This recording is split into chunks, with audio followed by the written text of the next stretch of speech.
Paul? Paul, are you there? Can you hear me? I mean, Paul? all that static. Paul? Hello? Okay. Oh, admit. Waiting to be admitted. Did you admit? Yeah, I did. Paul? Paul? Paul? Hello, David. There you are. Here I am. That's some background you have there, technical management services. Yeah, that's my corporate version. Let me see if I can take that off. There we go. Oh, you didn't have to. It was nice and pretty. I'm not going to be on the video tonight. I forgot my mouse and I can't sit over there, so I have to sit here by my computer. Okay, well, I have a picture of you that I can visualize. So Okay. Well, good. All right. Well, let's see here. Let me make sure. So we don't have anyone else on.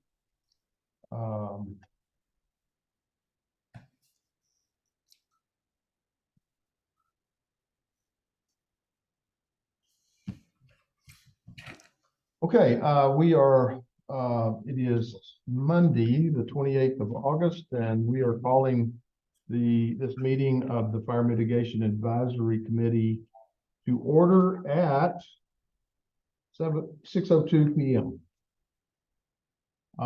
We have present Lisa Huizinga, John Bell, Kelly Hunter, Paul Yingling, and David Douglas.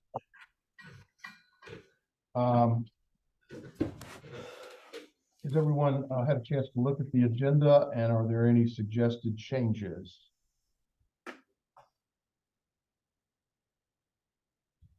If none, can I have a motion to we accept this agenda for this evening? Kelly, motions in second. Lisa second. All in favor? Aye. Aye. Hey, this is our agenda for this evening. Let me look back and see if we have anybody that's joined us. Nope. So we don't have anybody that wants to speak for 3 minutes from outside. Hi, Carolyn. Hi. Carolyn Bowers just joined us as recording secretary. Okay. Next is our minutes from the last two meetings, the June 26th and 24th, our July 24th meetings. Has everyone had a chance to review, read, and does anyone have any corrections for either? Let's go with June 26th first. I think just the ones that were highlighted, Cocoa instead of no Cocoa. I think, was that?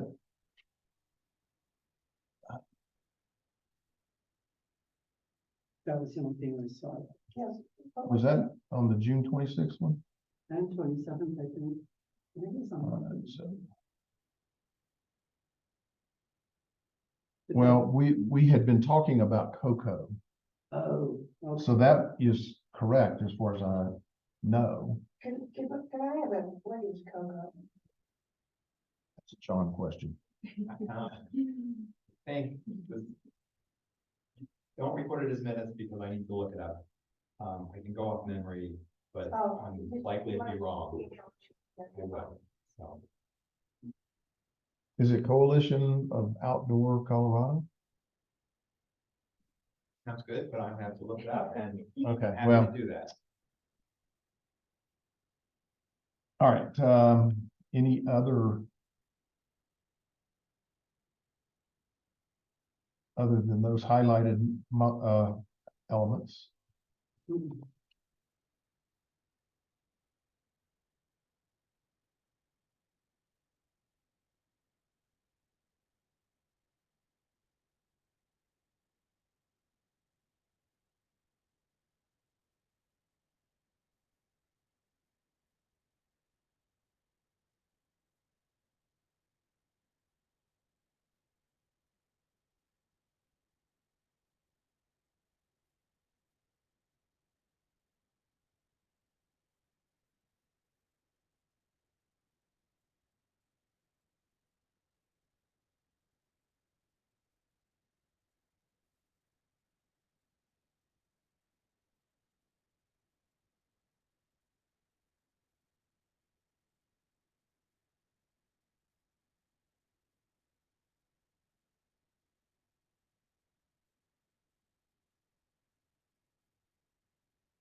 Okay. Let's move to, do I have a motion to accept the minutes for the 26th and for the June 26th and July 24th meetings? Okay. Lisa moves to accept. Second. Kelly seconds. All in favor? Aye. Aye. Any opposed? Minutes accepted.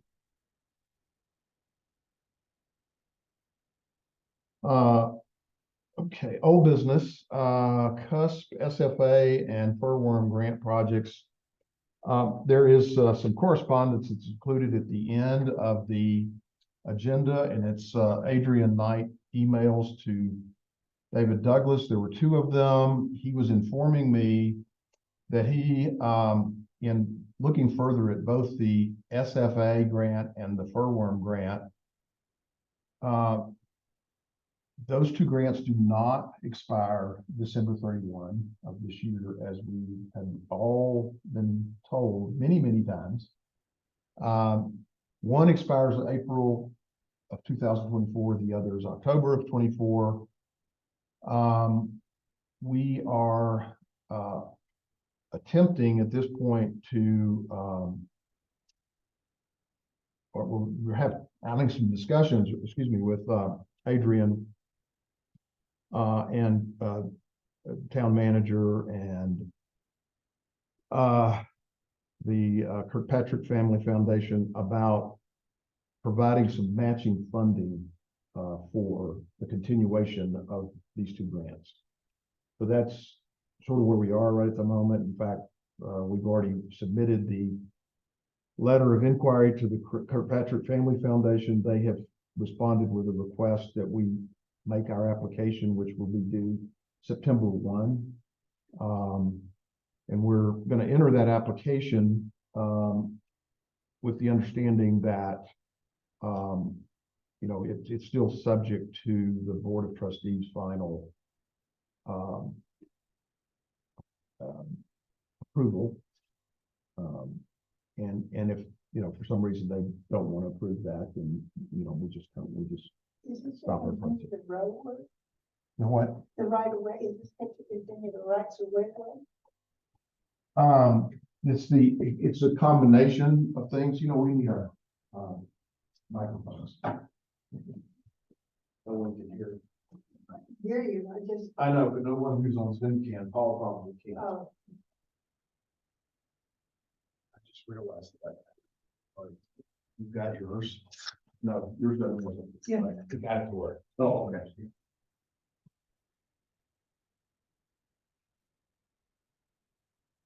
Hey, Paul, can you hear us okay? oh, Paul's here? Yeah. Yes, I was hearing Kelly and John okay. I wasn't hearing Lisa very well. Well, we just realized that we didn't have the microphones on, so we've turned them on now. Okay. All right, sorry. The question was, or is it continuation of just the rights of way grant? No, we're looking at other things that, because under those two grants, there's a total of 44 acres that are still unused.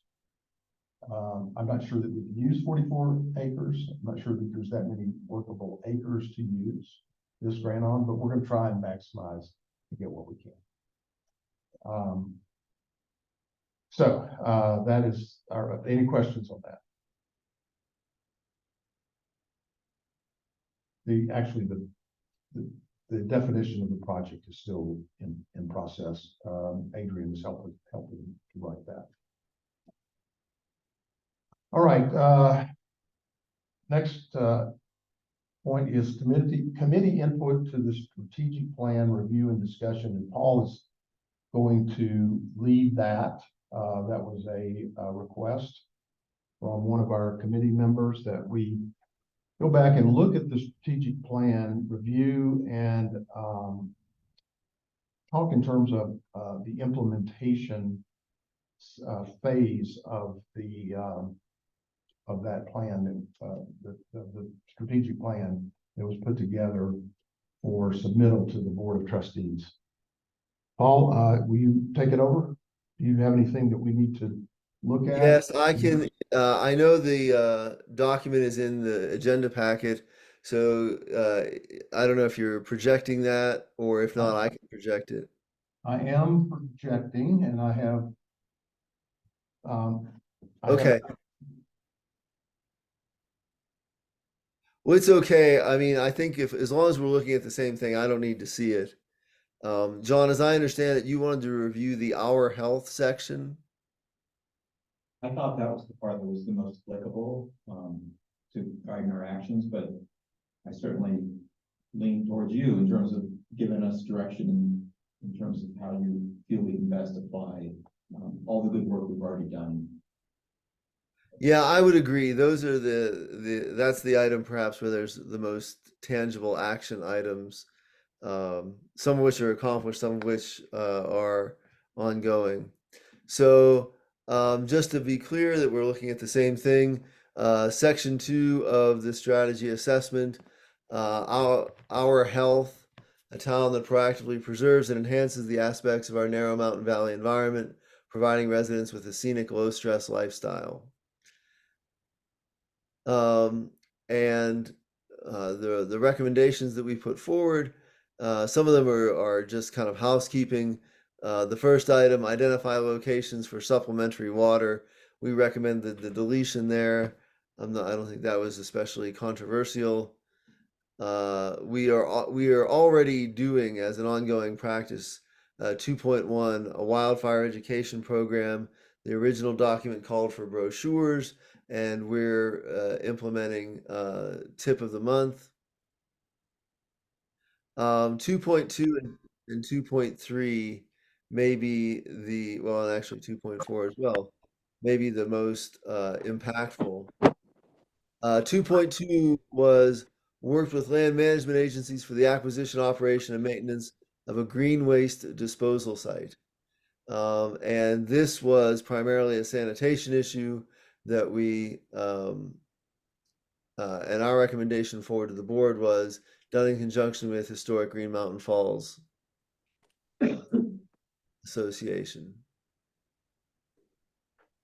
Perhaps most impactful for our work is build 2.3, build on existing documents to create fire safety and fire awareness for the public places. And there we recommended a multi-tier fire education system, 5 steps total: public information, courtesy assessment, community assessment, assistance, code violation warning, and code violation enforcement. This is probably the one that we have leaned heavily, most heavily into, but really have only got to perhaps certainly public information. We've done a lot of that. Courtesy assessment, we've done some of those, and community assistance, we've done some of those initiatives as well. At least the Neighbor Helping Neighbor program has, not formally part of the Fire Mitigation Committee. So I'd propose that we pause there. And could we address 2.3? And John, I'd just like to ask if there were action items coming out of that list that you'd like to follow up on.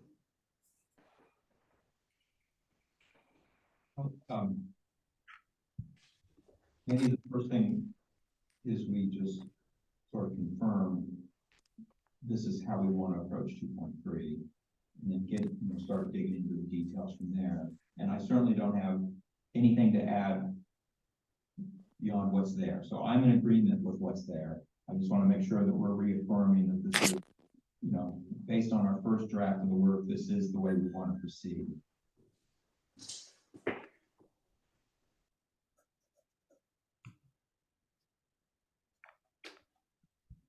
Well, before I respond, could we hear from Lisa and Kelly?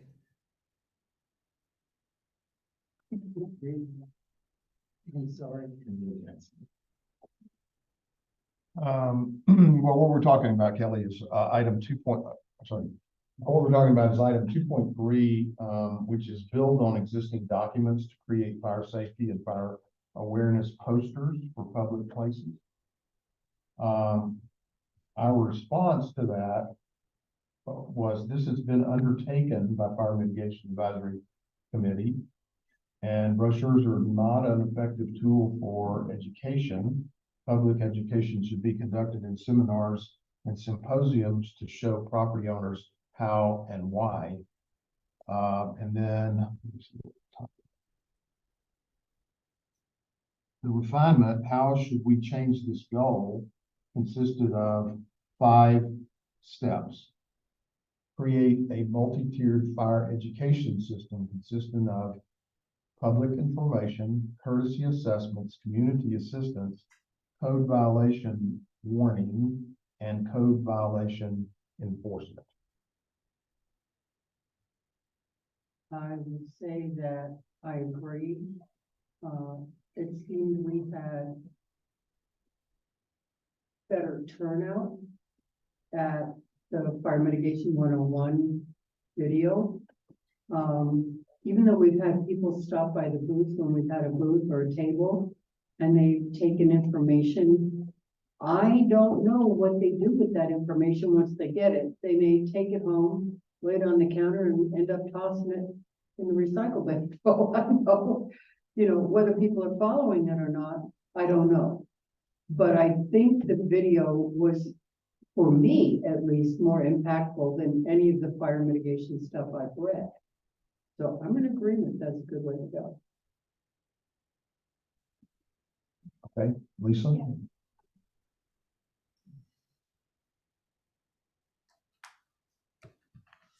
I agree. I think that you summarized 1 through 5 really well.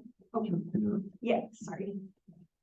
I think 1 through 5 summarizes what I've seen happening really well. So I think it's well said.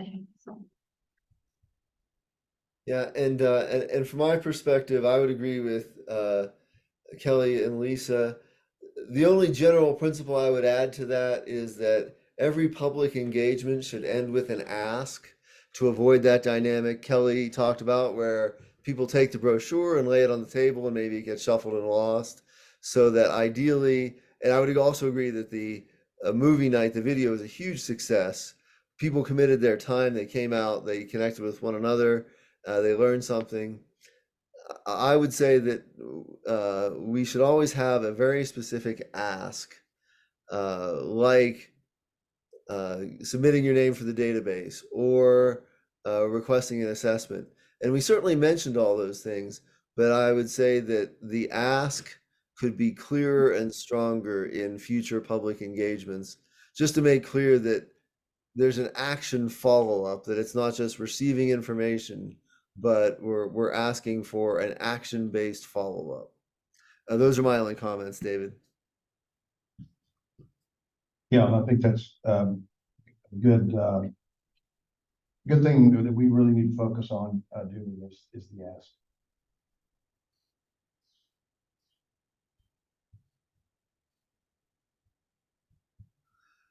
From my perspective, this list of 5 items on our education are what we have been doing and what I think from what I'm hearing, everybody is in agreement that this is where we should continue to work. So that's my feedback.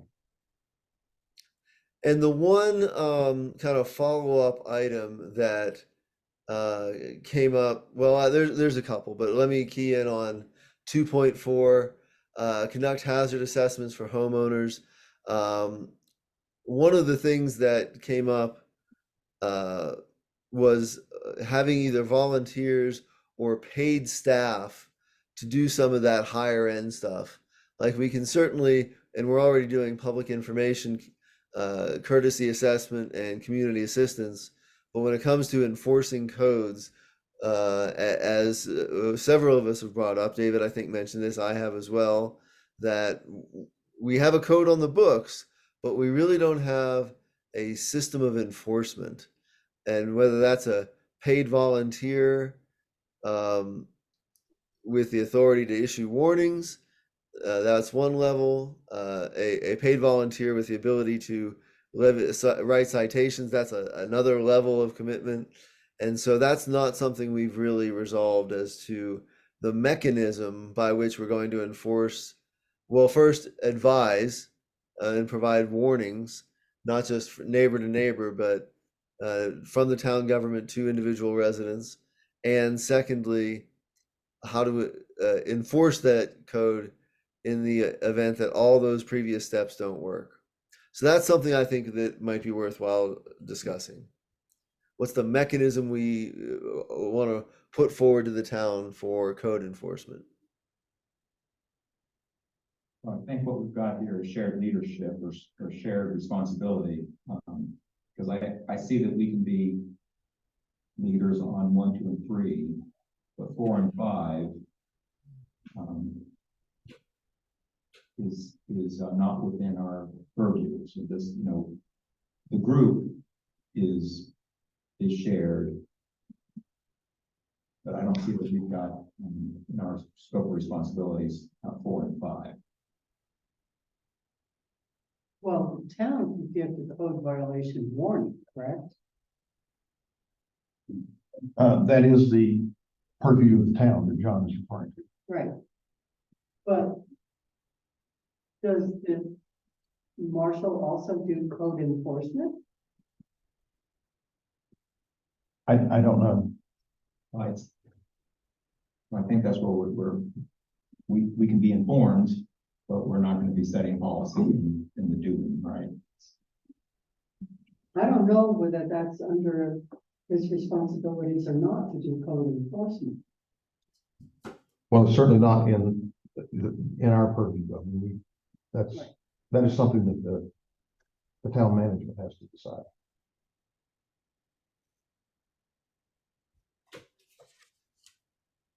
Well, if I just point out that this discussion illustrates the problem, right?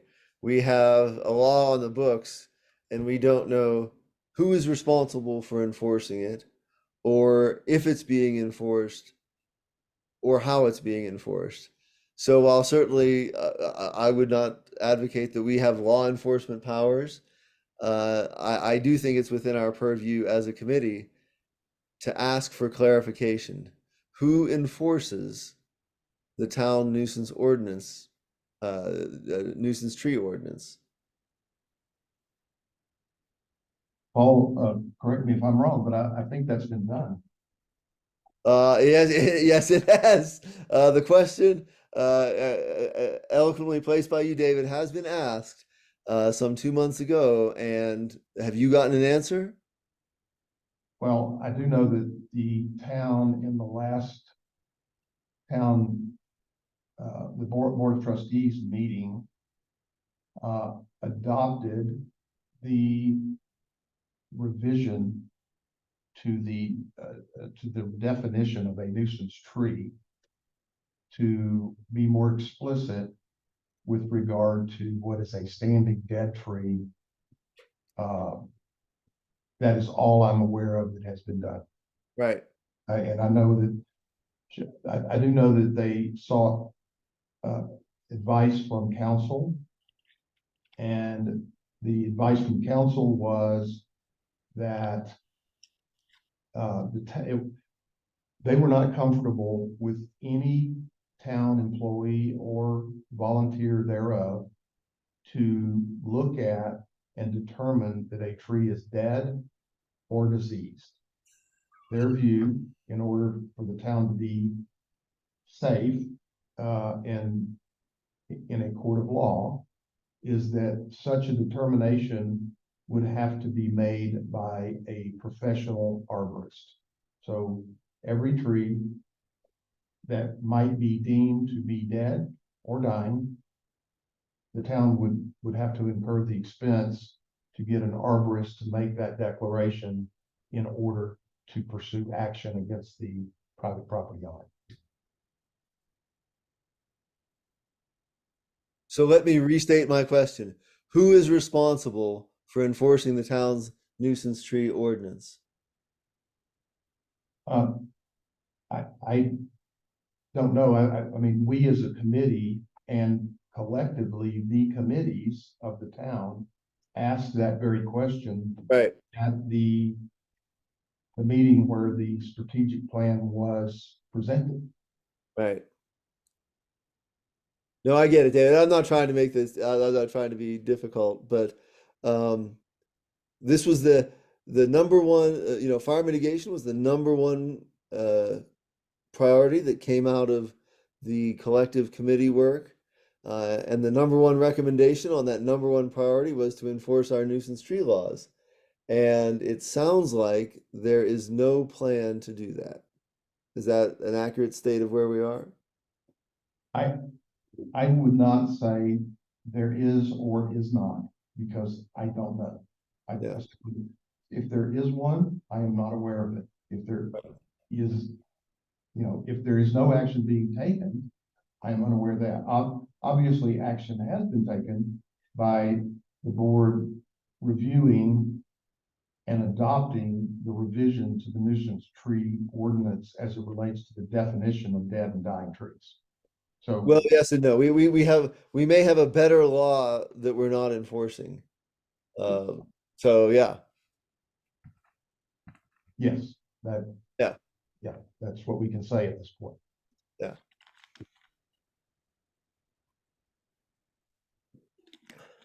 Why don't we turn our attentions to what we can control and effectuate? So, the way I saw this going, Paul, is that by reviewing this would help us lead us into how we're gonna adopt goals and direction for the future. So, what I'm hearing is that we can continue to focus on 1, 2, and 3, and look in the future on processes that help us develop to be more effectual in this.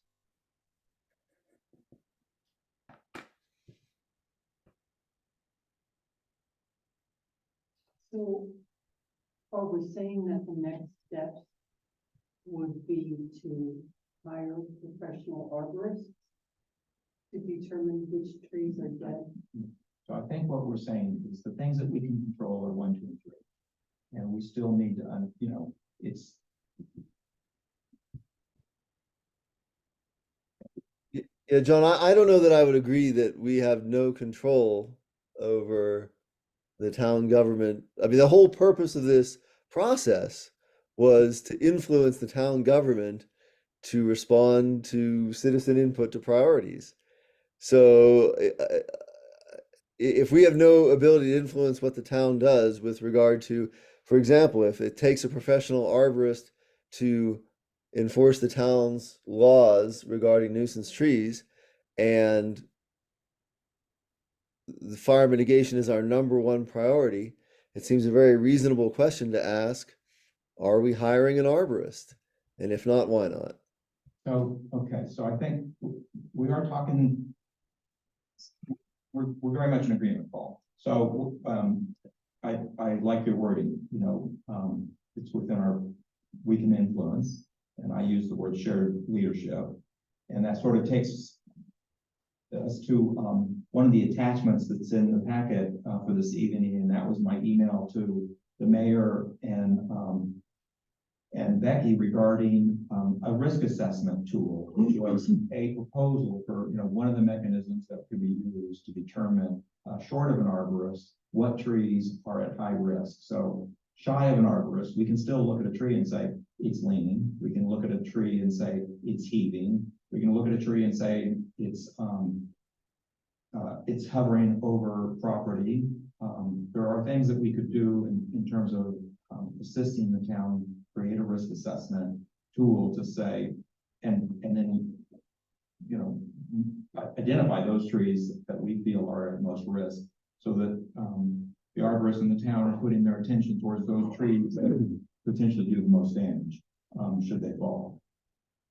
I have a question.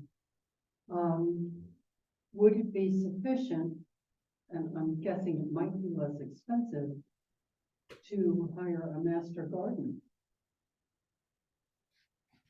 Would that be sufficient for them to determine whether a tree was dead and dying? The emails that I have seen from the attorneys specifically state a professional arborist.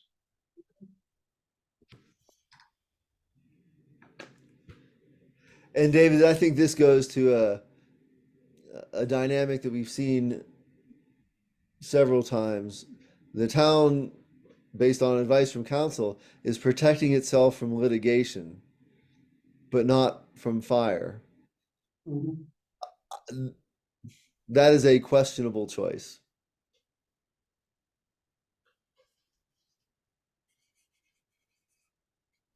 I agree.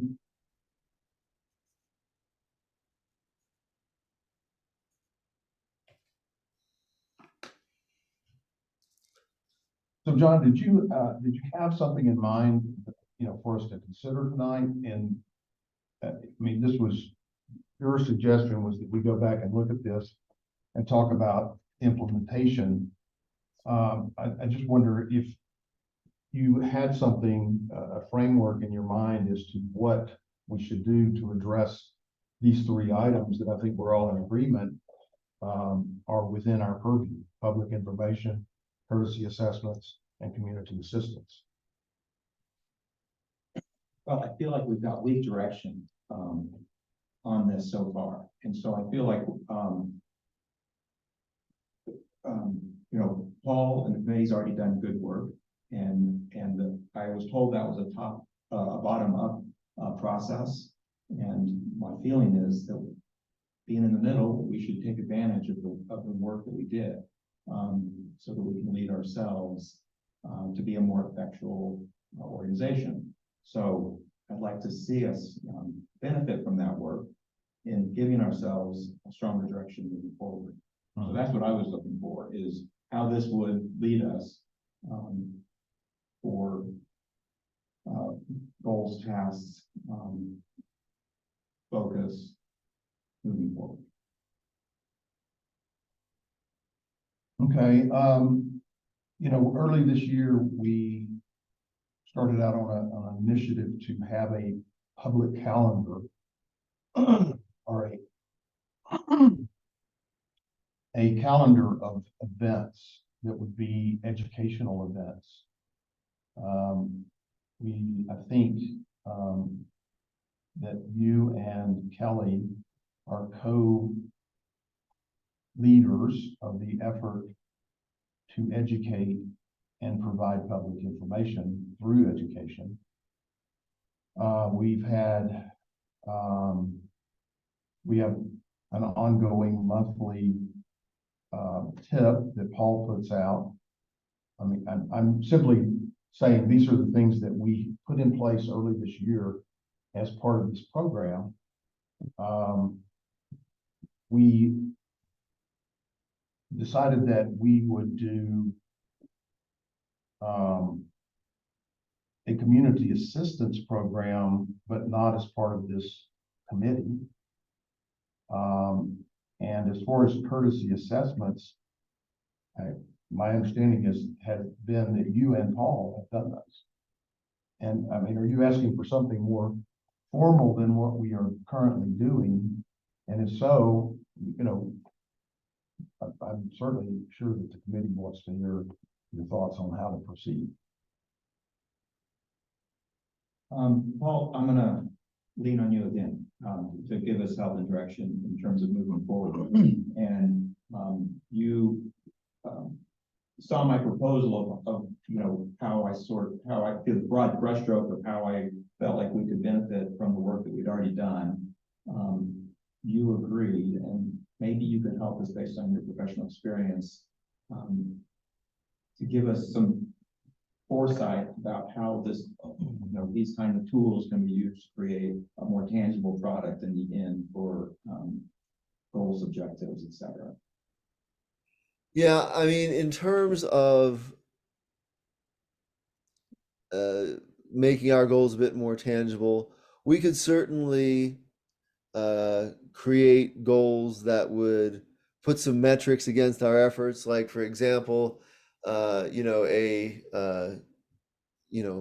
contact at least 50% of town residents or 100% of year-round residents. grow our database to 200 by the end of the calendar year, get double the number of chipper signups. Lisa's already started on establishing a drop-off / location. So those, I think, are good individual initiatives. We could certainly put metrics against those. That would be very worthwhile. As David points out, we could also create a better integration tool so that we have a consolidated calendar that reflects, movie nights, evacuation exercises, or other emergency management exercises, so that there's a one-stop shop for visibility on all of our initiatives. That too would be a worthwhile step. So I would say those are probably the two big steps to create a bit more structure in the goals around our individual initiatives, like movie night, evacuation exercise, chipper days, etc. Create some metrics, step one, and create an integration and visibility tool so that we can all see all the individual efforts going on. Those would be my recommendations.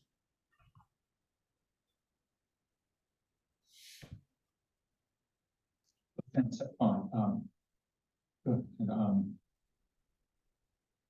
So David, maybe you could help us understand how the goal setting process would then, lead from this in terms of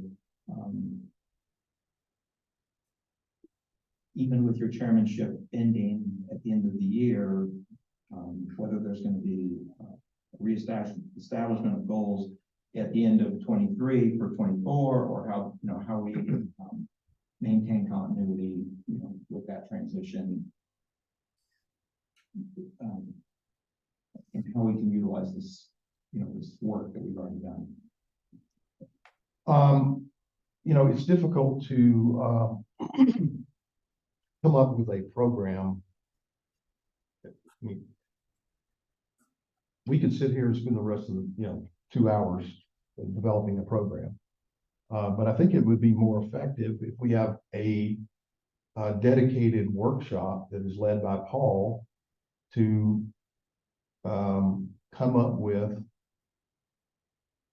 what we're talking about is moving from idea, goals to execution and implementation. And it strikes me that what we're in effect saying is we are not happy with the execution side, that it could be better. Am I saying that correctly? Well,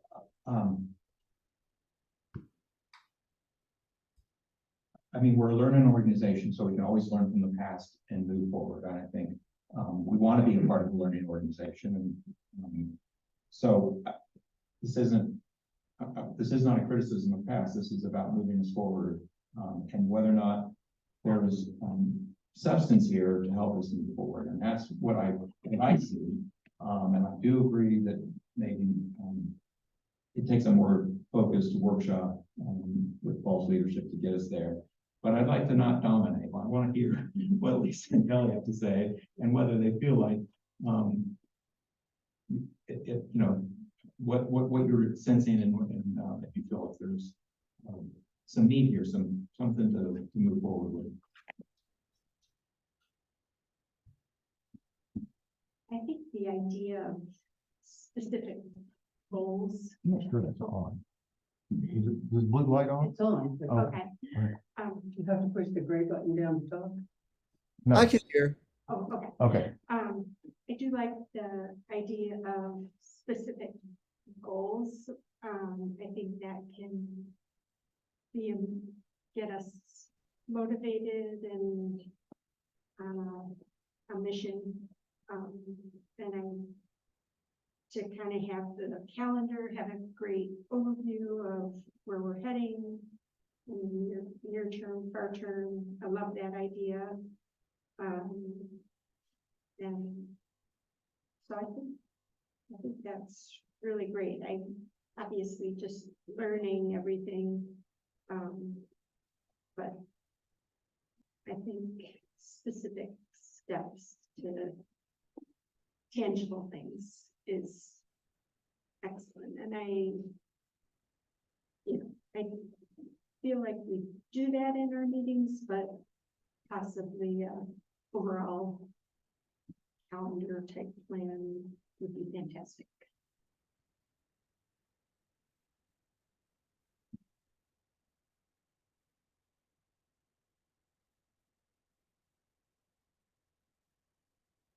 Well, I would like to see us actually doing things, reaching more people. The days that we've had booths at the schools, we have one more coming up towards the end of September, to be available for people to ask questions and sign up for, volunteer positions or emails or anything like that. I think that's helpful, but it's like sticking your finger in the dike, it's not enough. And when I see how successful movie night was, I would like to see more things like that happening, reaching more people, maybe some fun stuff. One of the things I think I emailed it to all of you, is a prom night, with dinner and dancing and, to raise money, but also to raise awareness. It's a fun event, and so people might come to that. And it might be a way to really reach people that we might not reach otherwise. Doesn't have to be just a senior prom night, it could be a prom night.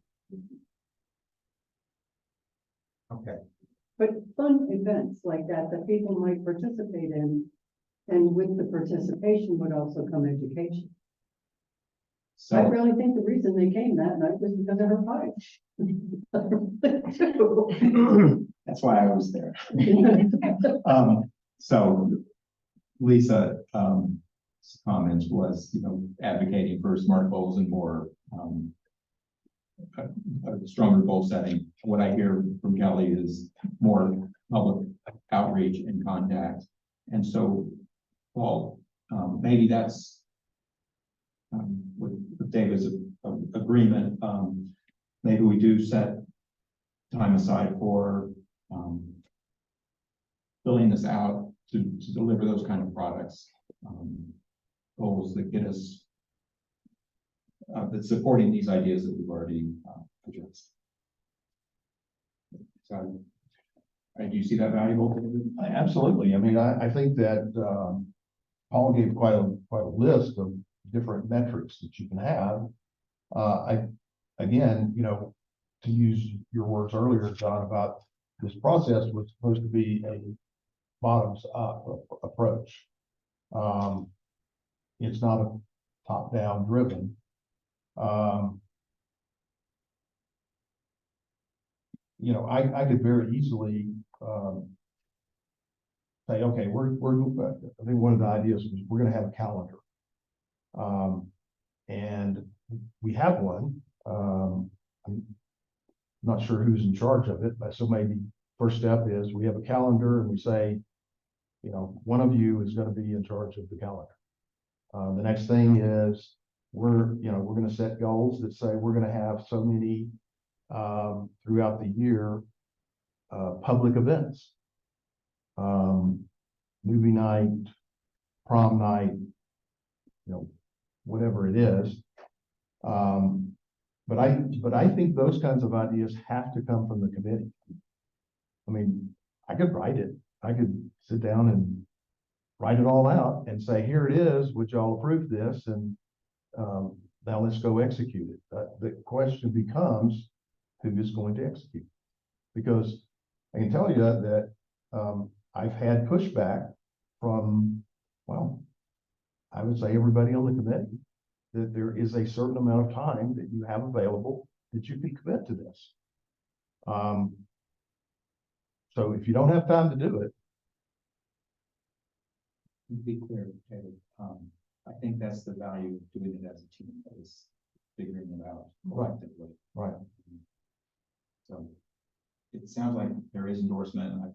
maybe we can move past this topic, and set time aside, with Paul's direction of how we would then, proceed to the next steps. Yeah, I think Paul has made the offer that he would be willing to do a session with us, much the same as what we did. I mean, what we did in this particular document that we're looking at right now was designed and requested as input to the Board of Trustees. It was bottoms up, but it was targeted for a message to the Board of Trustees. So I think what Paul is offering is, okay, we can do the same thing, but just, it's a committee sort of thing. He'll drive that process. And I am certainly in favor of that. As a way,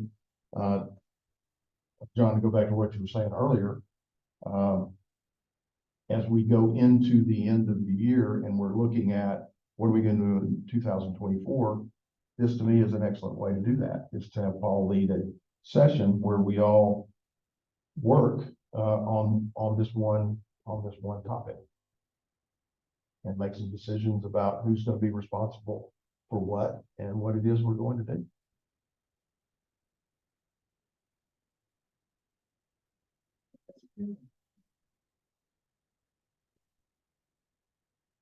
If you're willing to make an assignment, then I think we can move forward.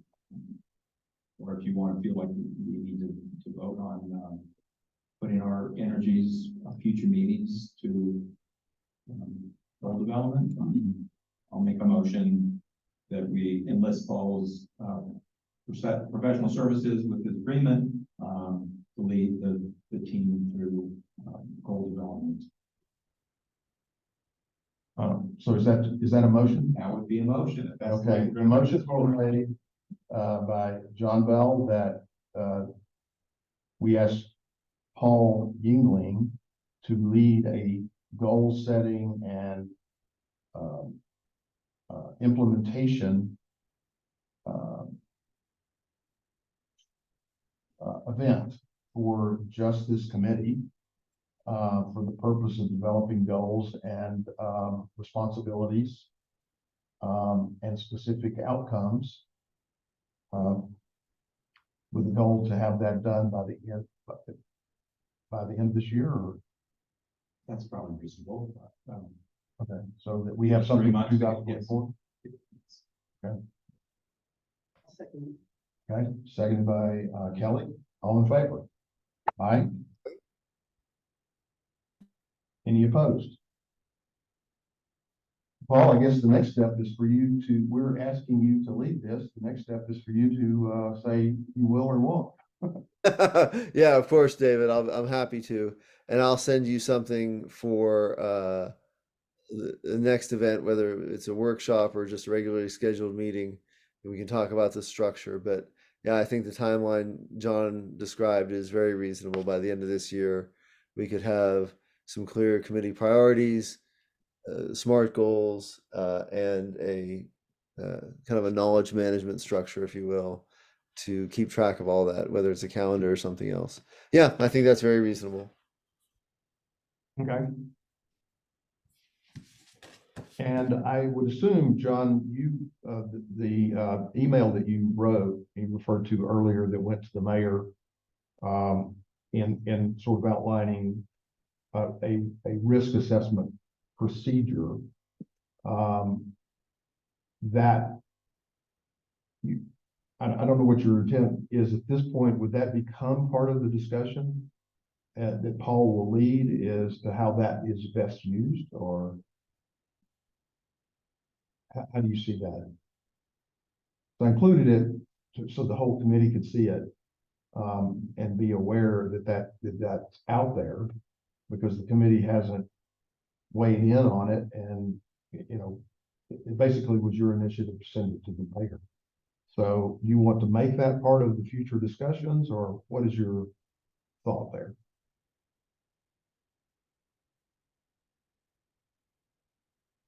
So, so the reason for that particular letter to the mayor was to try to move this topic of citation and enforcement forward. Mhm. Because, because naturally homeowners will ask, why me, why my tree? And I think personally, I feel like if we had a risk assessment that said, well, because it's one of the worst trees in the neighborhood, and how do we come to that conclusion of why is it one of the worst trees? That we would be adding value to the process. So this is a way to offer shared leadership where we've got expertise, potentially, if they agree, is to create a risk assessment. And this isn't any, so that if that's going to be a tool that they can use, even with an arborist. So I see that as that's a very fine point to what I think Paul will be leading us to. I was thinking that Paul's piece would not get that finely detailed, but maybe it will. And I suppose I'm certainly open-minded. I'm not trying to be prescriptive about where and how that would fall into Paul's goal setting process. But I could see that being something where we could add value to the town. Yeah, I guess, I'm just trying to figure out what to do with this particular email that's out there, because the mayor has talked to me about it. He shared it with Becky. And yet I don't think until, this package went out that any of the other committee members saw it. Did you copy it? The original email. Okay. So everyone had read it Okay. prior. Okay. So my approach was, do they want a risk assessment tool? Yes or no? And then we could, if the answer is yes, then that was certainly vague enough that it wasn't telling them how we were to come up with a risk assessment tool, or what a risk assessment tool might look like. And then we would fill in those details and put our resources towards it. And that was my approach. So do you feel that this committee needs to, in official capacity, approve that email as something that's backed by the committee? I haven't heard that the town wants the risk assessment tool yet. I would like, for me, that would be sort of like, then we could, as a committee, develop a risk assessment tool, something that we could say, your advisement committee has now advised you of a risk assessment tool, and this is it. So right now, this is the concept of a risk assessment tool. Do you want one? Before we put our energies and efforts towards building one. Okay. My impression in talking to Becky and the mayor is that they intend to use that document. Okay.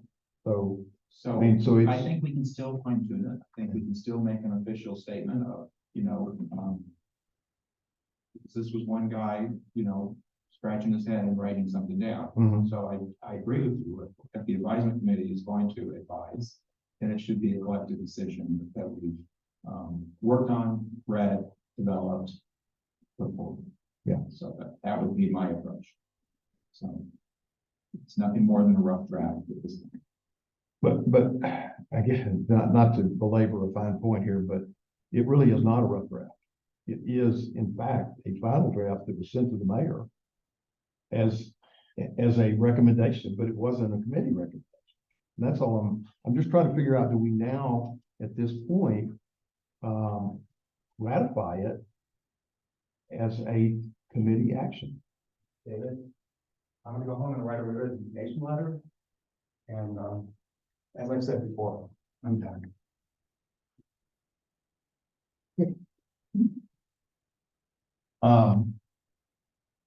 It's a little surprising. I don't understand what just happened. I was just trying to determine if the email that John sent to the mayor outlining a risk assessment tool to be used by the town, I thought Which- it was well written. I agree. It was sent without this committee taking action on it. Was it not? Yeah. So If we we're the felt Fire that- Mitigation Advisory Committee, we have a duty to come together and agree when something is written, that we all are giving it our stamp of approval in this committee. Mhm.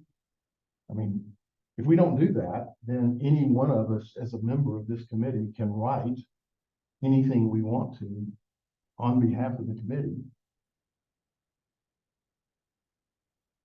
Do you see what I'm saying? I mean, it's sort of a, So we just put the cart before the horse. all I was asking was, should we go ahead and ratify that tonight? It was strictly a discussion of, did that need to be ratified? And I don't have an answer. John, would you weigh in? I mean, sorry, Paul, would you weigh in on this? Yeah, I mean, as a general principle, I agree, David. That we should all take actions collectively if we're going to speak on behalf of the committee. I'm a little concerned about John. I mean, he's an incredibly valuable, energetic member, and I don't want him to be dispirited. By what is a frustrating process to, get things moving. So, of everything that just happened, my biggest concern is that, John remains an engaged and talented member of our committee. Well, I think he was pretty clear. He said he was going to write his letter of resignation.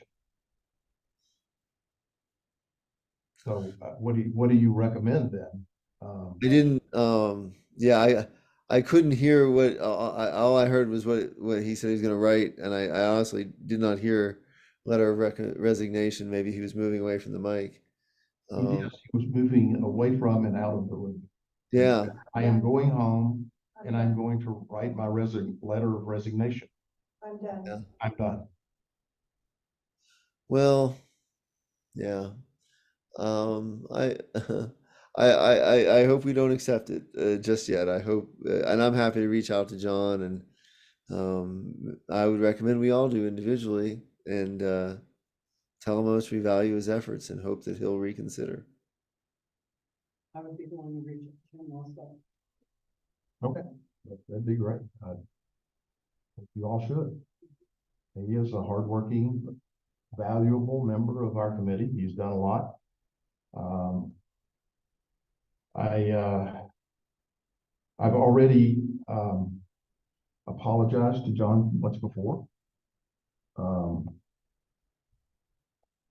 for delivering the message to the Board of Trustees that was our strategic input.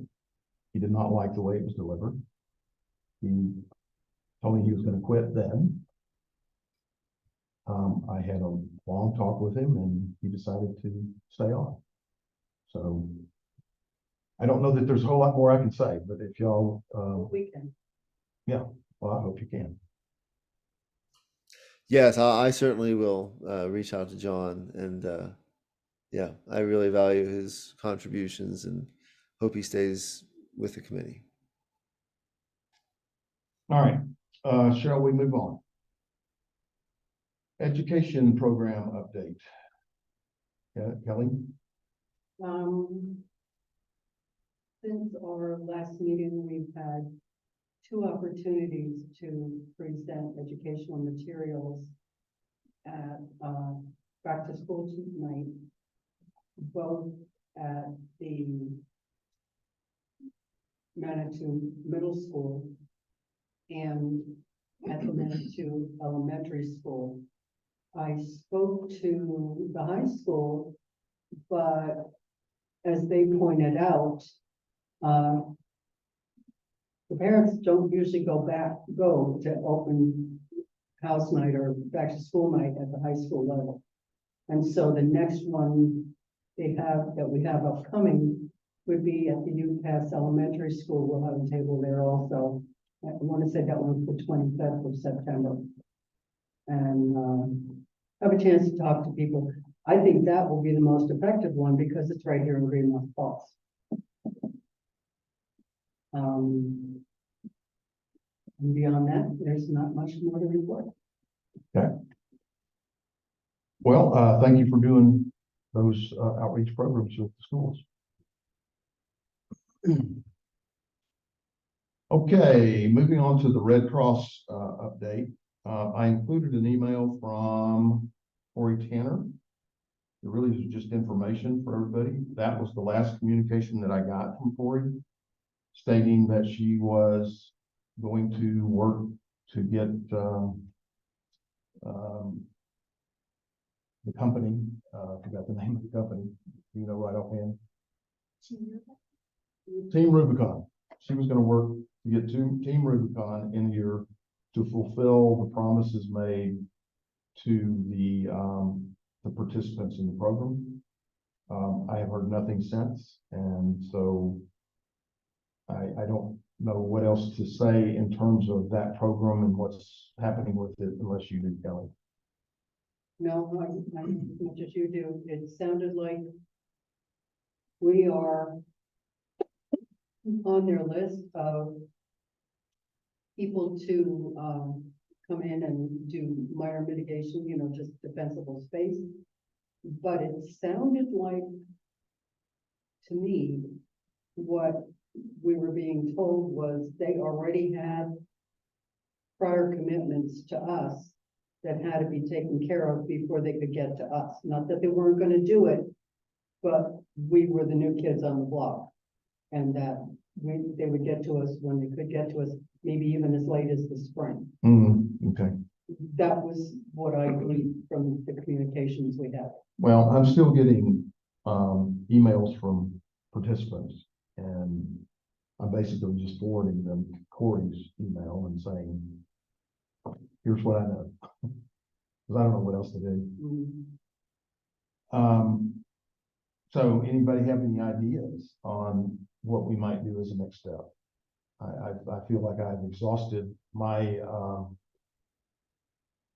the things that I know to do to get this program moving forward. It's also not in our code anymore. Okay, so we just leave it. What to do. So, I mean, I want to know, do we just kind of drop this off our agenda and say, we're kind of done with this and move on? We could, I know at this point, I want my property mitigated and I'm gonna do the pieces that I can do for myself. Yeah. And talk to neighbors and see if they need help and I'm willing to help them if they're willing to help me and that kind of stuff. But at this point, I don't know what else to do. We've talked to Corey, she's talked to them. She's told us what they've said, that I have zero control over what happens next. Okay.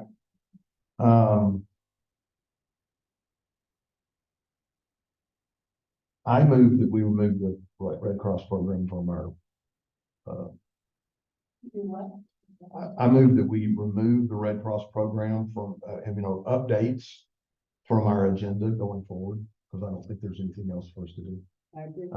I guess what I'm saying is I move that we kind of close this as an action of the committee. Do I have a second? I'll second that. All in favor? Aye. Aye. Okay, Paul, monthly tip. You wanted to, it was your recommendation to send out the September Chipper Days flyer. Yes, and I believe Chief and Becky are already working on some language to emphasize the pile dimensions, because when people put in logs that are too long, they can hurt the crew. When they're too thick, they can damage the chipper. And Chief talked about making the flyer a bit more digestible, a bit less cluttered. That's probably a future project. But for this one, we could send it out to our mailing list a second time. It went out about a week ago, and just re-emphasize the pile dimensions and the safety and equipment reasons behind those restrictions.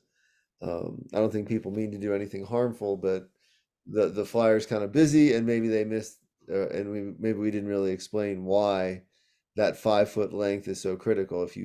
If it's longer than that and it feeds into the chipper, it swings one way or the other and can chop you right at the knee. And I've had it happen and it hurts. So, Mhm. um, so I think we could re-emphasize Chipper Day and re-emphasize the safety message. And I can reach out to Chief or Becky to see if there's some particular language. But even if our language is only just, please be sure to review the dimensions on the pile and for the safety of the crew and the chipper, uh, follow up on, adhere to those requests. So that, yes, that is my recommendation for a monthly tip. I think it's a great idea because the last time I saw the list of people who had signed up, we had 4 people. No, really? Yep. That can't be right. I came from Becky. Really? Because I signed up. I know Rocco signed up.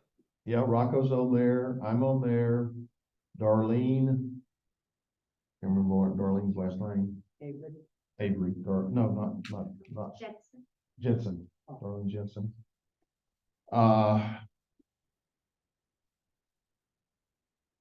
That was it. I mean, it was like a handful of people.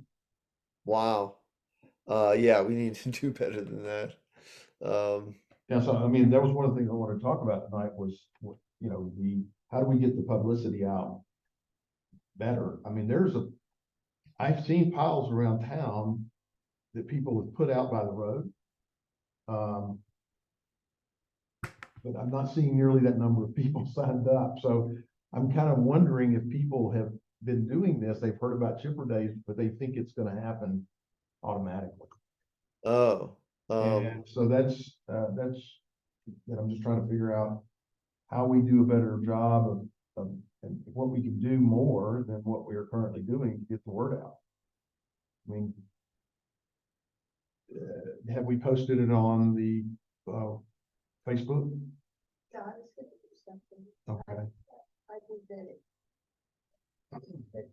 Yeah, I wanted to know, I was gonna ask tonight, how do I sign up for Chipper Day? I mean, we want to do it too. I'm gathering sticks and everything for it. But how we do it, I guess I have to look at it, put out the information before, I guess I just have to look it up and remind people what's acceptable and how to do it and all that. I just think, yeah, and I think maybe your idea about people think that it's just automatic. Yeah. It's not. I think in Colorado Springs, if you ever drive around, they have yard signs about Chipper Day, like the political yard signs. I don't think they're too expensive. We got some. Do you want some? Those. I mean, how did so it seems like the church was a really good conduit for other things, so why not? We haven't, I know that Heidi puts out that Church of the Wildwood thing, and have they done that? Have they done it for this Chipper Day? I don't know. I think they did in the past, didn't they? What? They have in the past. Well, they probably just need to be reminded or told that, it's coming up, and I think more about, exactly what you're supposed to do for it and stuff like that. Plus, I just think it's the nature of Colorado. My experience is that people wait until the very last second to sign up for stuff. I'm putting a women's retreat together for the end of September. There have 7 people signed up. 7. Yeah. Or what's that? A women's retreat. Oh, a woman's, yeah. We booked for 60. And they'll wait until the days before. Yeah. It's a crazy maker. Well, we need to get something at the post office. I think because that's an area that, people go and so we need to get something posted there. Okay.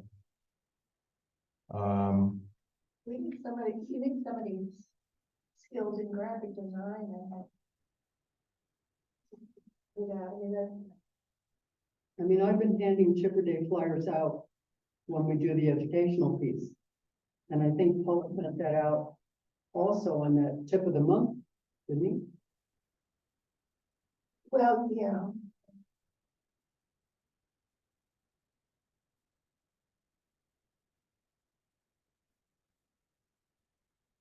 How are we coming with volunteers, Lisa?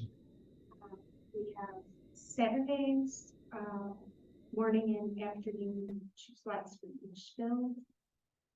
And typically, from what John had said, that we've been able to chip it all in one day. Is that the case? And I'm looking like it will. So, If we only have, 4 or 5 people, we'll get it done all in one morning. But, so you have, how many? Stat, I have, 2 for each shift is what we need. So you have that. For Saturday, I don't think it's any for Sunday. Okay.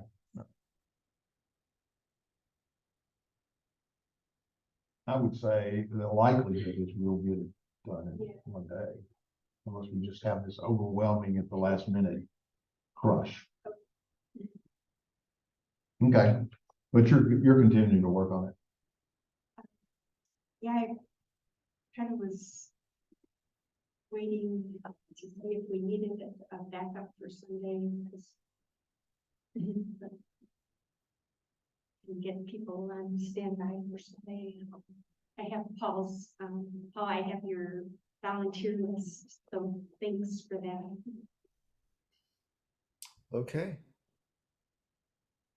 And David, I'll look at my calendar. I'm working every day this week, but I think I'm only working 2 days next. Yeah. So I may be able to do some just time at the post office face to face. I Okay. think the Chipper Day sign up ends the 11th. I'm on, but I leave town on the 10th, so it would, so I'll try to get a couple post office days in next week. All right.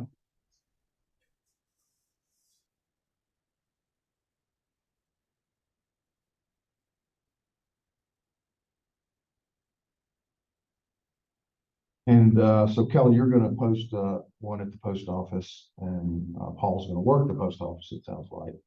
And I'm then, gonna post 2, one inside Yeah. and one outside on the bulletin board. okay. And Carolyn, you're gonna try to get something on Facebook? oh, yeah. Okay. All right. Okay, Paul, any updates on our database?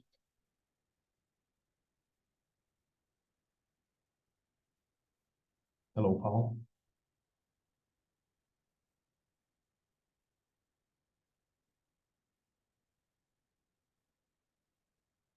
Paul? You're muted. Oh, sorry, I'm muted. Yeah, let me, I'm calling up our database now.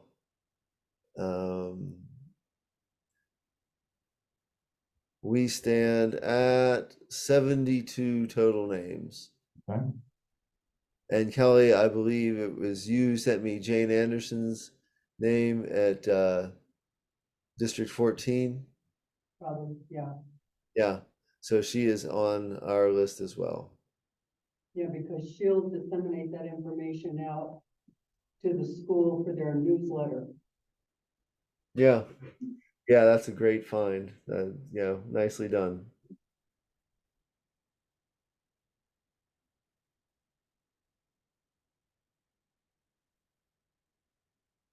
Okay. So did you get a number on the data, on database? On our database? Yeah, are we on that? Or not? Yes, we are. And what did you say? So we have 72 people currently. We're continuing to chip away and add to it. And, I'm getting, I find that I'm beginning to get more emails from people, in the town, just asking questions, which I think is a very healthy thing. I think that, we're beginning to reach people. And so I think every chance we get to get people to add their names to our contact database, I think we should.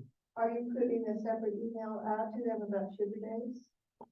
Yeah, that's what Paul's doing. When he sends out his monthly tip, he sends it to his database of people. Now, Paul. Right, Paul?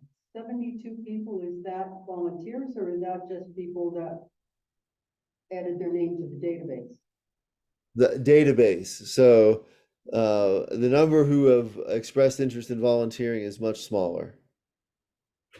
But that is one of the questions on the database is, would you be interested in volunteering?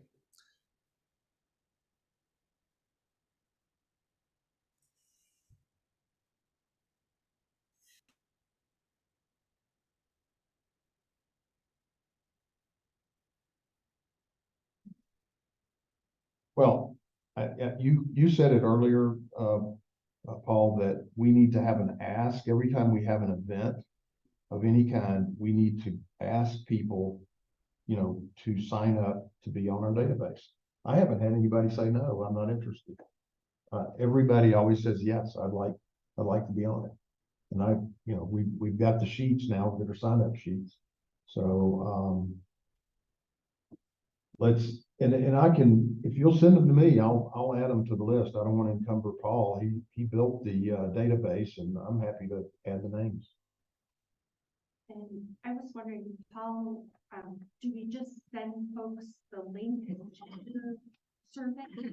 Is that the best way for? Yeah, so every monthly fire mitigation tip has the link and the QR code. It's also on our handout cards. I can send that link to you as well. In fact, I'll send it to all the committee members just as a reminder.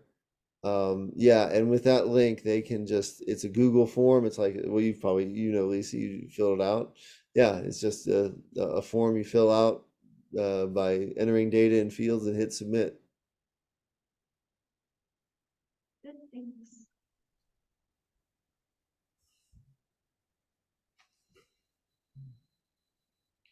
All right. Volunteer groups. Paul, we had any more block captains sign on? No, David, but in all candor, I have not done any more recruiting since we brought Ed in. But yeah, that is something we need to continue to do. Okay. And volunteer database, Lisa, have you coordinated with Paul on kind of how to utilize the existing database and getting people in? 4 or 5 meetings, I need to send that QR code to you to get them out of the list. Okay.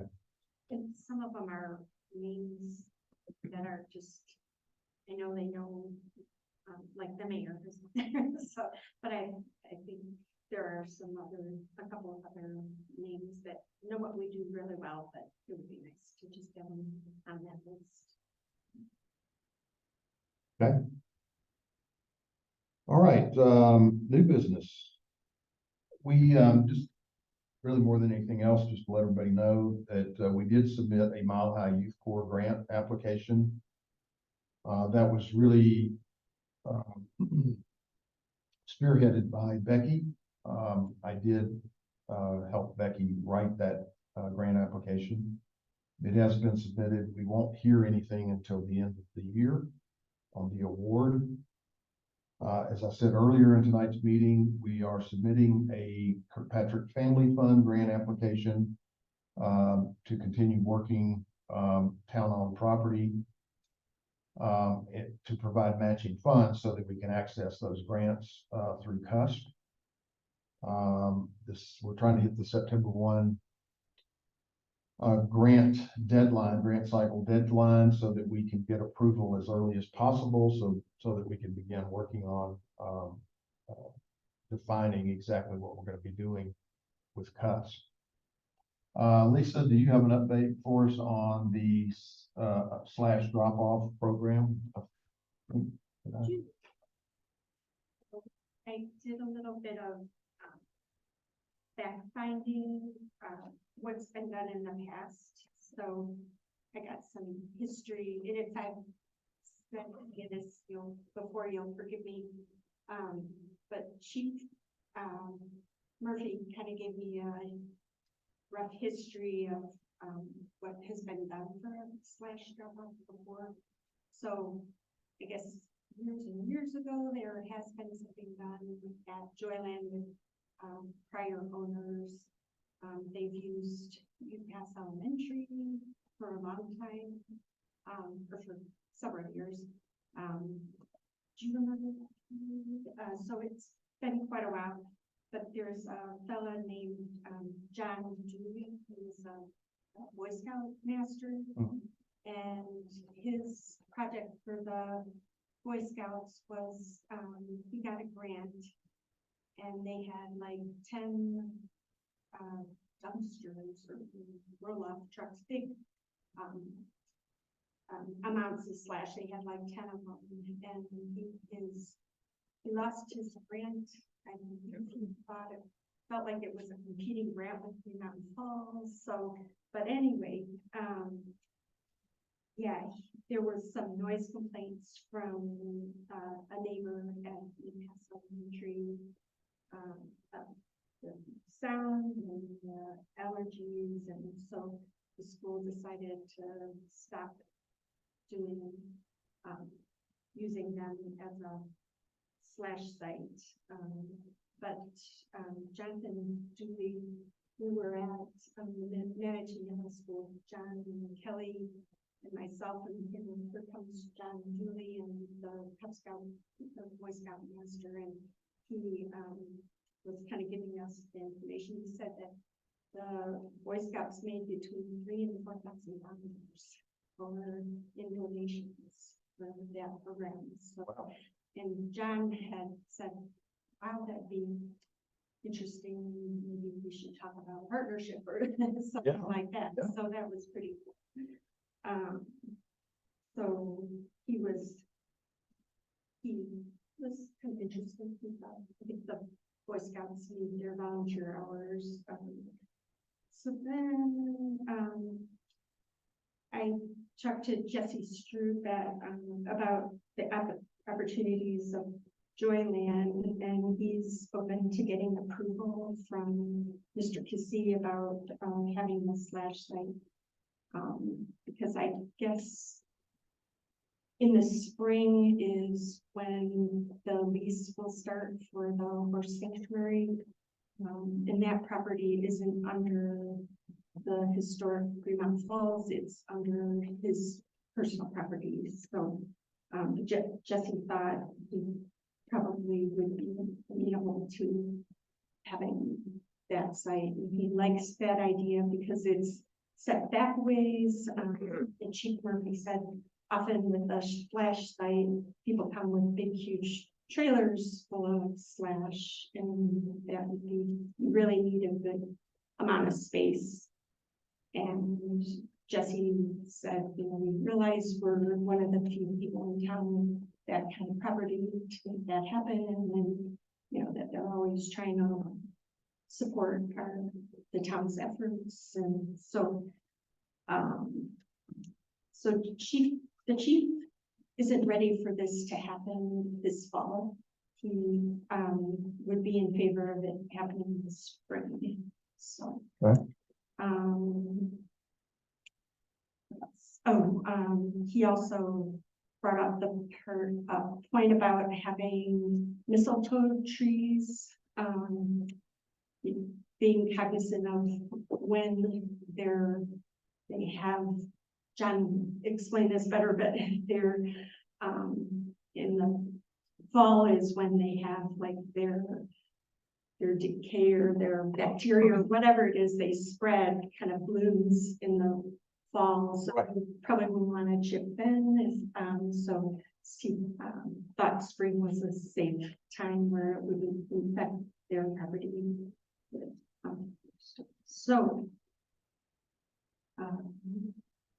Yes. So there you have it, a little history. Yeah, so as far, you could probably spread the chips at the horse sanctuary where there wouldn't be a need to truck them out. I wonder if we could, is there some way that we can get the slash brought to their property and then ship on site? Yes, that would be the plan. Okay. Yeah, Alright. have, and Jesse's concerns were making sure we had specific hours that there wasn't slash dropped off after hours. The other thing that Chief Murphy was saying that recently Woodland Parks had dumpsters full for pine needles, and I guess that was too popular. So I wonder if we could, at the same time that this spring happens, have a dumpster for pine needles or roots or everything that can't go in the chipper. So.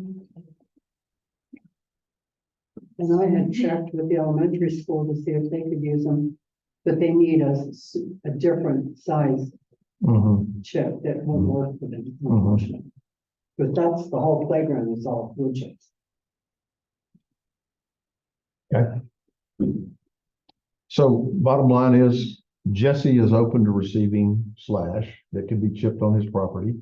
Yeah, at the And- time, he needs to get final approval for Yeah, that. right. But, and I haven't heard if that's But- happened or not, he assumed it would be fine. So, yeah, But we would have to have a method to get the slash delivered there. Right? Are we I know allowing- people would drive it. in. People would just drive it in? Yeah. Okay. All right, and what if people don't have the capability though? Are we gonna offer them a solution? So the chief thought one day would be our typical chipper day. The second day, first or second would be the slash drop off. Okay, And he okay, would probably need quite a bit of his volunteer staff to run a chipper that long, because it sounds like it in the past, it's been very successful having like 10 members.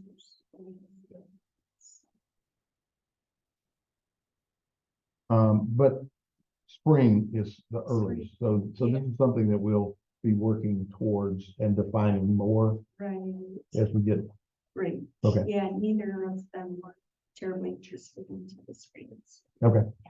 All right, great, thank you. Good report. Okay, we are at the budget discussion. I had asked everybody to give me your input on what we would propose to the town as a budget. And I got input from Kelly. Find it here.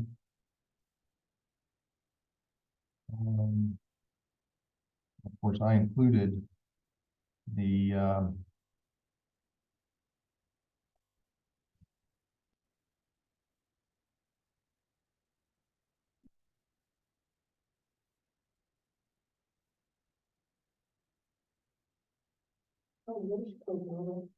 yeah, what does that say? Great outdoors. Oh, it's GoCo. I Yeah, thought it was oh, GoCo. I did too. Okay. John's off the book.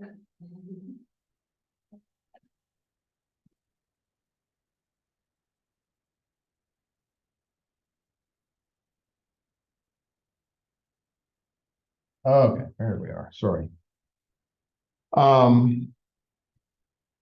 So I'm going to go through this. As I told y'all earlier, the furworm and SFA grant for CUSP are going to run until April of 24 and the other one till October of 24. So we've got some time.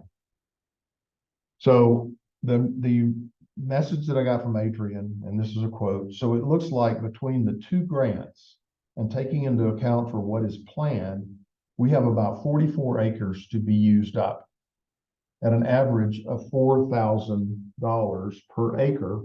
That comes to $176,000. Now, so everybody knows, the typical CUSP grant is a 60-40 cost share. That means the town of Green Mountain Falls takes 60%, Cuss takes 40 through the grant, right? Paul, I'm sorry, I didn't have the microphone on. Could you hear me? Yes, I've got you, David. I'm sorry. So using the 176,000, that means that Green Mountain Falls would need to, its portion of the match to complete this grant would be $105,600.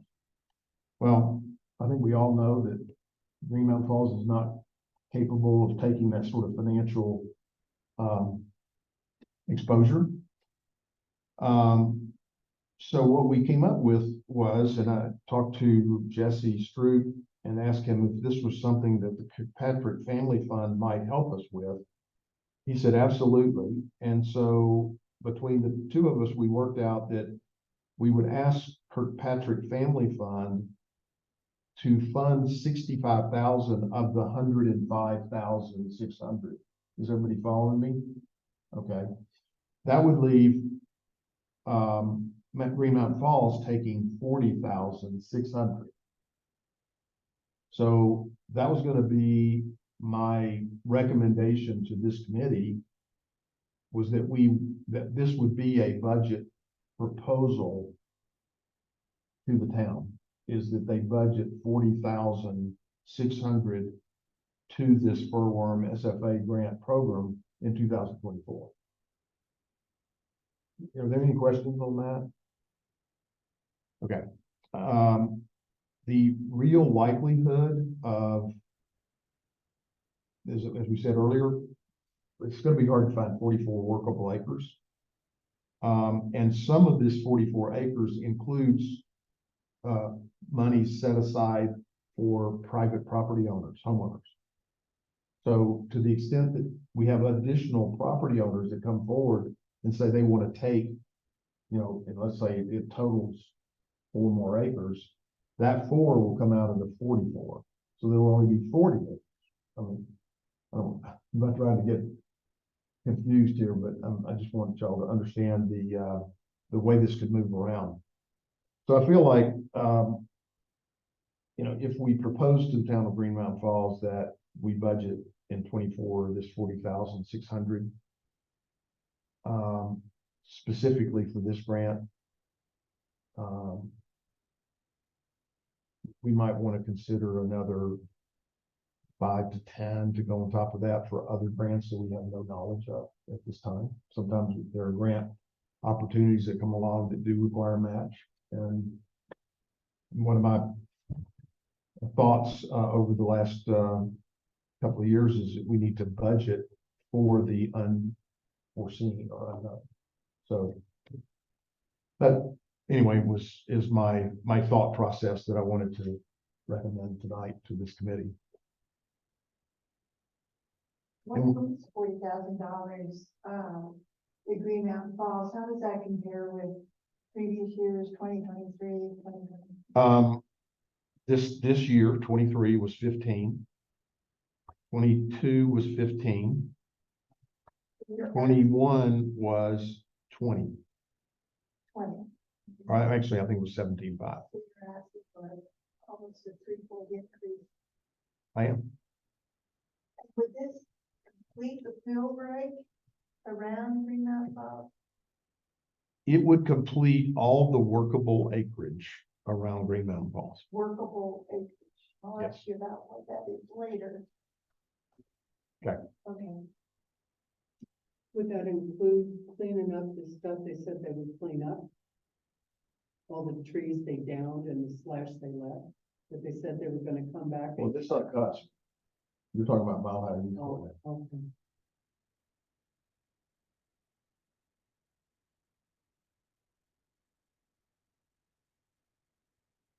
So anyway, we don't have to decide on this tonight. The second one was Kelly, which I think is a good idea. In fact, I had asked last year in the budget that the town budget $5,000 for our committee for things like collateral materials, like if you wanted to make a banner for Bronx Day for our booth, or just printing, paying for pizza, whatever, for these movie nights. this was Kelly's suggestion, was that, I think it's the second paragraph, that to support our educational outreach, that we should have a budget for that, which I totally agree with. Kelly's suggestion was $1,000. The other part, Kelly, that you recommended was considering a fire mitigation tools lending closet. And I'm pretty sure you didn't mean that the $1,000 would go towards that. But correct me if I'm wrong. I thought that would go towards part of it. I wasn't sure, you know, if we had to go buy new stuff, if we could find used stuff, or maybe people will help donate. Well, I think that item should be something that's discussed in the session that Paul's going to lead for us. Because I mean, I think that's worthy of considering. I think it needs discussion among the committee. I have a clue that's enough money. Yeah. So, but anyway, I guess what I'm saying is the idea, not the money. The idea of the tool closet, Mhm. because that depends on the scope of what you do. What you put chainsaws in the tool closet? Do you put? I mean, I don't know. So I think we as a committee need to talk about that, develop that, and that will tell you kind of how much money you need.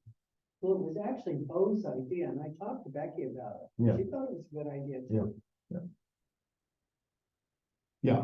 It comes down to there has to be a plan for it. A plan being where the tool's going to be stored, who's going to have the key, who's going to be responsible for loaning the tools out. What happens if somebody borrows tools, breaks the tools? What if the tools disappear? What kind of deposit do you got? I mean, there are a lot of moving parts that need to be decided. So it's not about it just being a great idea, it's the implementation of the great idea. So, you know, there's a lot that needs to be worked out. So anyway, I think it needs to be discussed. Those are the only two items that we have as far as budget recommendations. And like I said, we don't haven't been told yet by the town. So this is our August meeting. Their plan is to shoot for a budget in October. So I would say that in our next meeting, we probably need to formalize what our recommendations are. But I felt like we need to at least have a preliminary discussion tonight. Paul, do you have any comments on this? No, David. Well, just to be clear, is this a top line that would include both the committee operating funds and the grant funds? That would be one budget line that we're asking. Well, what was said in a BOT work session with regard to budgeting, I think it was trustee Catherine.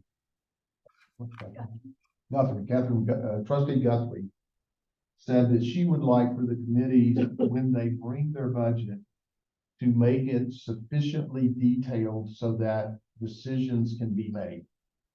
Okay.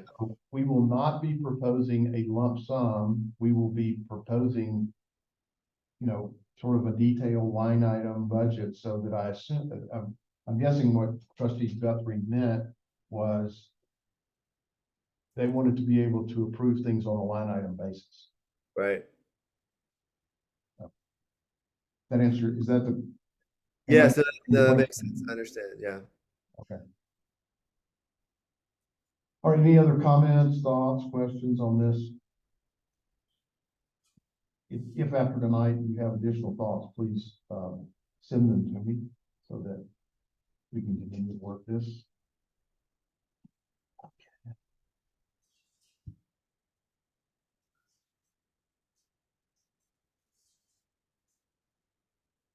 All right. CWPP update discussion. I included an email from Laura Thomas and Becky Frank. Laura Thomas is with CUSP. She's currently working with some communities in Delaware County to update and in some cases, develop a brand new CWPP, that's Community Wildfire Protection Plan. And I saw Laura recently, she said she would share information with us. I put her email into this packet so y'all can see that. Becky Frank sent out an email just recently, sort of announcing that she wants to make this a priority and wants to begin to develop a working group. We'll call it a committee, I guess, but a working group to work on this.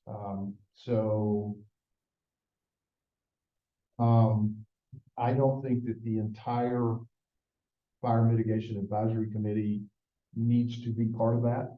I think we need to have one person, one representative to the CWPP, so that we're represented and have input into that. I don't think it's going to be that big an issue. This is an update. It's not we're not writing from scratch a CWPP. There is one existing. It's about, I always forget the year that it was, I want to say, I think it's 2007. I think that's right. I was going to say 8, but close enough, 2007. So it's 16 years old. It's way out of date. It needs to be updated.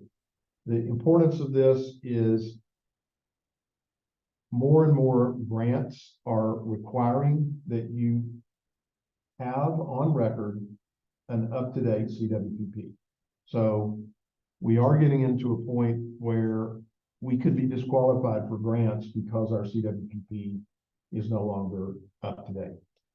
Now, CWPP covers a fire district. It's not just for Green Mountain Falls. It's Green Mountain Falls, it's Chipeta Park, it's Cristola. So it's everybody that's in our fire district that's covered under the CWPP. So that's some background. Are there any questions from anyone on this? Does anybody have a burning desire to be on the CWPP committee as a representative for FMAC?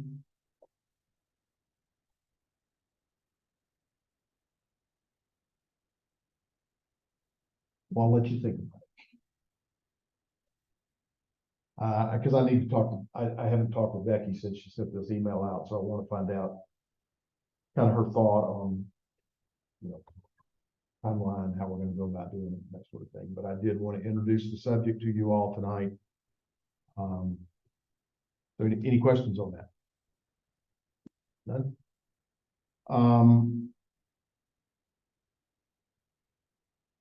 I think that was the last agenda item.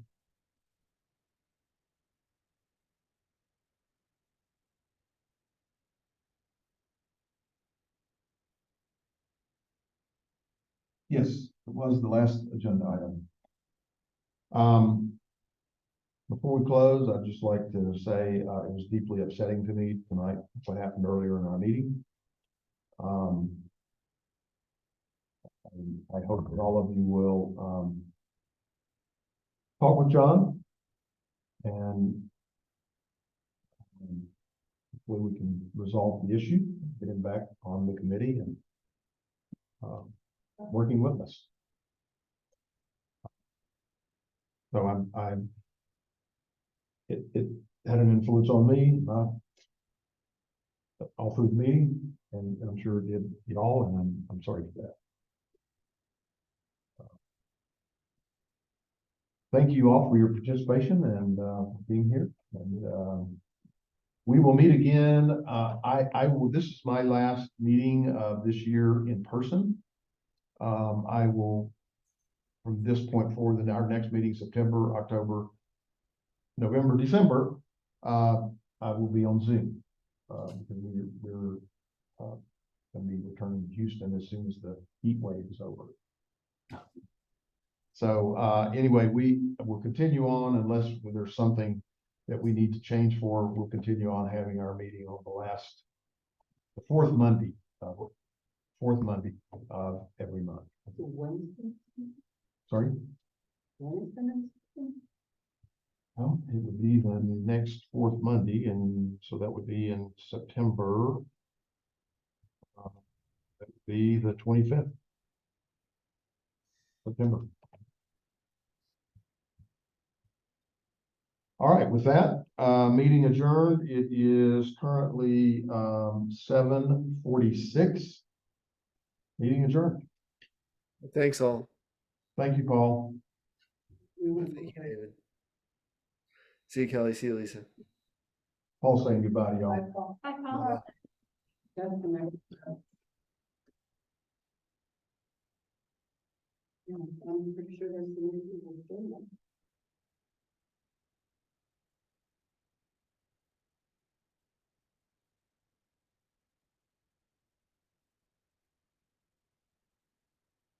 Well, that's the pre-evacuation community meeting I signed up for. I can't make it that Monday.